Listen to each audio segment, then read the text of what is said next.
Welcome to ask फीका channel. ये मेरा लव काउंसलिंग चैनल है जहाँ पे हम छोटे मोटे लव रिलेटेड प्रॉब्लम्स डिस्कस करते हैं, आइदर जो कमेंट बॉक्स में मैसेजेस आते हैं या फिर ईमेल के जरिए। आपको मेरा ईमेल आईडी नीचे डिस्क्रिप्शन बॉक्स में मिल जाएगा। Thank you very much.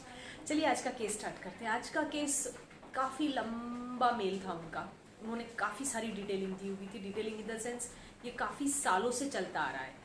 ये ऐसा उतार चढ़ाव वाला है जहाँ पे पहले मतलब दो में से पहले एक सीरियस था और एक ने सोचा ये इतना नहीं है, लेकिन जैसे जैसे समय आगे बढ़ता गया ये पर्सन जो सीरियस था वो अब इतना सीरियस नहीं और ये अब सीरियस हो गया है। तो एनीवे चलिए हम स्टार्ट करते हैं। ये केस ये लड़का तभी शायद कुछ 21-22 साल का होगा, तब की बात है। तो एज अ होम ट्यूटर वो कहीं पे किसी स्टूडेंट को पढ़ाने जाता था जब वो बच्ची हार्डली सेकेंड या थर्ड स्टैंडर्ड में होगी शायद। तो जो भी कुछ व्हाट्सएप से रिलेटेड मैसेजेस या जो भी बात होनी होती थी वो ऑब्वियसली वो तो बच्ची तो नहीं देती, लेकिन उसकी माँ कुछ जवाब दे देती थी कि भाई होमवर्क है या फिर वॉटेवर जो भी डाउट्स थे वो क्लियर होने थे। तो ऐसे होते होते ये माँ की चैट्स ये ट्यूशन बच्ची के जो ट्यूशन सर हैं उनके साथ होने लगी। एंड देन वो चैट्स धीरे धीरे थोड़ी और फ्रेंडली हुई, रोज़ घर पे आना, बच्चे को पढ़ाना, इनके साथ कांटेक्ट रहना, ये सब। एंड धीरे धीरे ये इन मैडम को इनकी तरफ थोड़ा सा झुकाव और लगाव होने लगा।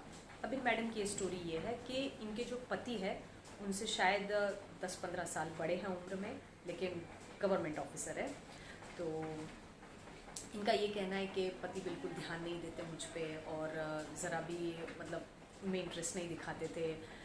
जब देखो बस ऑफिस, सब वो सुबह उठे फटाफट ऑफिस भाग गए, बस वही जॉब जॉब जॉब। और तो उनको ये जो सर है उनकी तरफ झुकाव होने लगा। सर को लगता था ठीक है ये ऐसी एक फ्रेंडली है ऐसे ऐसे, और उनकी धीरे धीरे इनका भी हल्का सा झुकाव। ये ज़्यादा सीरियस नहीं थे, ये जो सर थे वो इतने सीरियस नहीं थे जितनी ये मैडम सीरियस थी, क्योंकि उनको ऐसा लग रहा था मुझे जो प्यार, जो अटेंशन और वॉटेवर उनकी जो नीड्स थी वो चाहिए, वो मुझे ये सर के थ्रू मिल रही है। तो ये अपना पूरा प्यार इन पे बरसाती थी। ये इनको थोड़ा बहुत ठीक है अच्छा लगता था, बट ये इतने सीरियस नहीं थे। फिर धीरे धीरे समय आगे बढ़ा और ये हुआ कि इनका ट्रांसफ़र कहीं और हो गया। तो ये लोग फैमिली के साथ शिफ्ट होके कहीं और चले गए।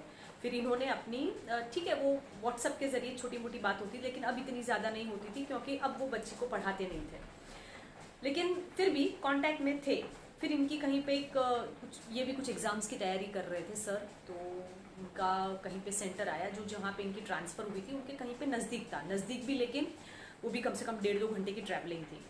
तब ये हुआ कि तब तक तो ये बच्ची काफ़ी थोड़ी बड़ी हो चुकी थी, आई गेस 9-10 स्टैंडर्ड में आ गई थी ये बच्ची। तो फिर उसके बाद ये हुआ कि ये जो मैडम थी उन्होंने बोला ठीक है तुम अब यहाँ तक आए हो तो मैं तुमको मिलने आती हूँ। तो वो 1.5-2 घंटे का ट्रैवलिंग करके भी अपनी बेटी के साथ आई, सो दैट ऐसे लगे कि हाँ भाई वो ऐसे ही सर को मिलने गए एंड एक्सेट्रा। तब उस मुलाकात के बाद बाहर मिले वो लोग, नॉर्मल रेस्टोरेंट में मिले, चाय नाश्ता किया है। उस मुलाकात के बाद ये सर को एहसास हुआ कि ये तो सचमुच मुझसे कितना प्यार करती है, और इतना प्यार मतलब, और इतनी खुश थी वो उनको मिलने आने के लिए। सब उनके लिए कुछ छोटी मोटी चीज़ें भी लेके आई होगी, गिफ्ट्स वगैरह। तो वो एक प्यार उन्होंने जो देखा तो उनका इसको इतना प्यार है मेरे लिए, तब उन्होंने घर पे जाके वो चीज़ रियलाइज़ की और फिर अब ये सीरियस हो गए। ये थोड़ी बहुत सीरियस, लेकिन अब इनका धीरे धीरे जैसे और वक्त बढ़ता गया, थोड़े टाइम के लिए इनका चैट्स वगैरह है, थोड़ा मिलना जुलना भी हुआ उनका, एंड ये सब चालू रहा। अब ये हो गया कि बेटी और बड़ी हो रही है और जो पति उनसे थोड़े से जो ज़्यादा बड़े थे वो ऑब्वियसली वो थोड़े बूढ़े हो रहे हैं। तो बूढ़े इन द सेंस के नॉट दैट बूढ़ा, बट अब ये हो रहा है कि वो जो पति पत्नी पे अटेंशन नहीं देता था अब फुल ऑन अटेंशन दे रहा है, और यहाँ से भी इनका प्यार सीरियस हो गया है ये मैडम के लिए। तो पत्नी को तो जो अटेंशन वगैरह जो चाहिए था अब सारा पति से मिल रहा है। मतलब पहले तो कुछ हो तो उन पर ध्यान भी नहीं देते थे, अब तो एक छोटी सी एक छींक आए 4 डॉक्टर खड़े हो जाते हैं और 2 दिन की छुट्टी लेके पत्नी के पास ही खड़े रहते हैं। इतनी सेवा, जो चाहिए मुँह से, उनके मुँह से शब्द कुछ चीज़ें का निकला नहीं कि तुरंत रेफ्रिजरेटर नया चाहिए, ओके आ गया दूसरे दिन। उनके लिए 2 व्हीलर 4 व्हीलर जो चाहिए सब रेडी है उनके लिए। तो अब इनका ये कहना है कि पहले, ये जो सर है उनका ये कहना है कि पहले ये मुझे, मतलब उनके पति के ऑफिस जाते ही तुरंत मुझे फ़ोन करती थी, मुझसे बातों घंटों तक बातें करती रहती थी एंड एक्सेट्रा। और अब मुझे पता है कि उनके पति ऑफिस जाते हैं, उनका टाइमिंग कुछ 11 के आसपास का है, तो ये आराम से सारा घर का काम निपटा के बाद में आराम से 2-2:30 बजे जब उसका मन होगा तब वो फ़ोन करती है। तो इनको थोड़ा सा ऐसा लग रहा है कि ये कहीं मुझे अभी निगलेक्ट तो नहीं कर रही है, क्या हो रहा है। और ये है कि अब पूरा पति की तरफ ध्यान है, ऑब्वियस ही चीज़ है।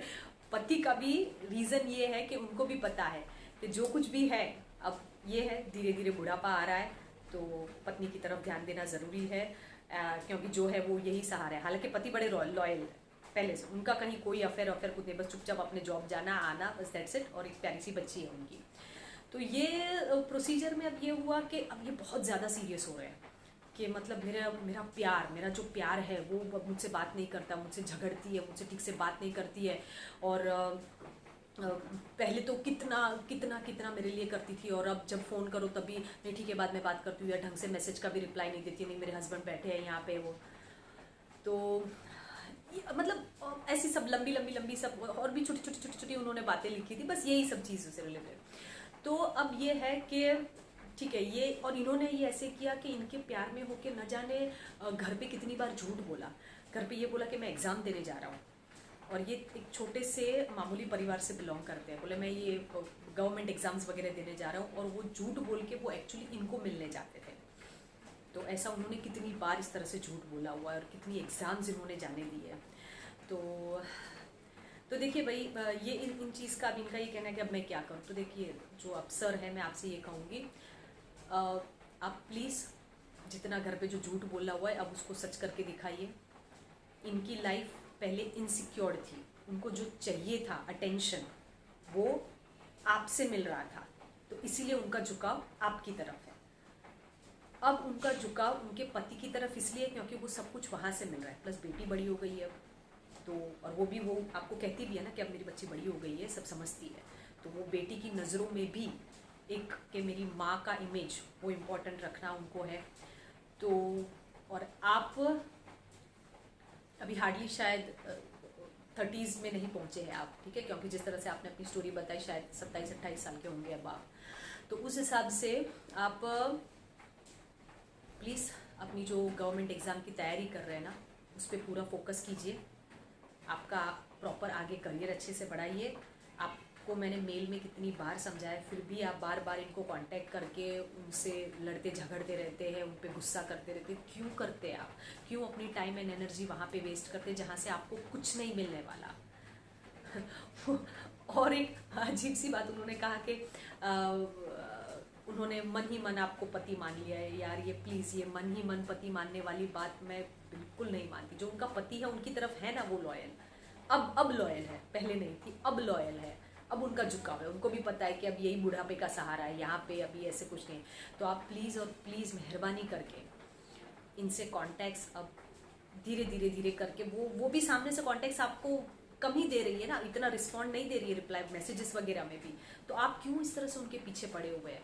आप जितना पूरा ध्यान और एनर्जी उन मैडम पे लगा रहे हैं, उसकी जगह वो पूरा ध्यान और एनर्जी अपनी एग्ज़ाम्स पे लगाइए। आपका फ्यूचर पूरा आगे ब्राइट होना बाकी है, और सब कुछ आपके हाथ में है।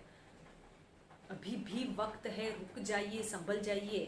मैं ये वीडियो आज बना रही थी और उसके पहले ही आपका मेल आया कि आपने फिर से आज उनके साथ झगड़ा किया हुआ है। छोड़ दीजिए। मैं जानती हूँ वो प्यार, वो फीलिंग्स सब समझती हूँ, मैं ऐसे नहीं, लेकिन जिस चीज़ का आगे कोई फ्यूचर है ही नहीं, कोई फ्यूचर नहीं है, जहाँ आपको कुछ रिस्पॉन्ड नहीं मिलना है, और वो मैडम भी आपसे काफ़ी बड़ी है, वो भी आपसे कम से कम 10-15 साल बड़ी है, तो वो कोई आप समझ रहे हैं मैं क्या कहना चाह रही हूँ। आई थिंक सो ऑडियंस भी समझ गई है। तो आप प्लीज़ और प्लीज़ अपने करियर की तरफ फोकस कीजिए, ये सब चीज़ें जाने दीजिए, and I really wish you a great success in your life.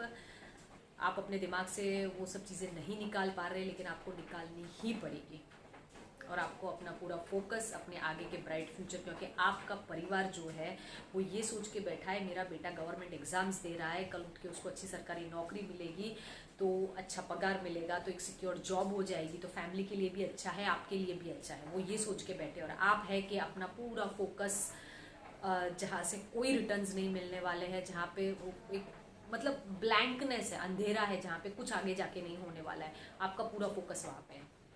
Please और प्लीज़ अपनी फैमिली के बारे में सोचिए अब, और फैमिली और खुद के बारे में, खुद का भविष्य के बारे में, क्योंकि आज अगर आपने अभी सीरियस नहीं हुए तो 5 साल बाद आप रिग्रेट करेंगे कि मैं कितना बेवकूफ़ था जो इस औरत के पीछे मैंने अपनी पढ़ाई वगैरह पे ध्यान नहीं दिया। अभी भी वक्त है, संभल जाइए और सेफ रहिए। That's it what I can say.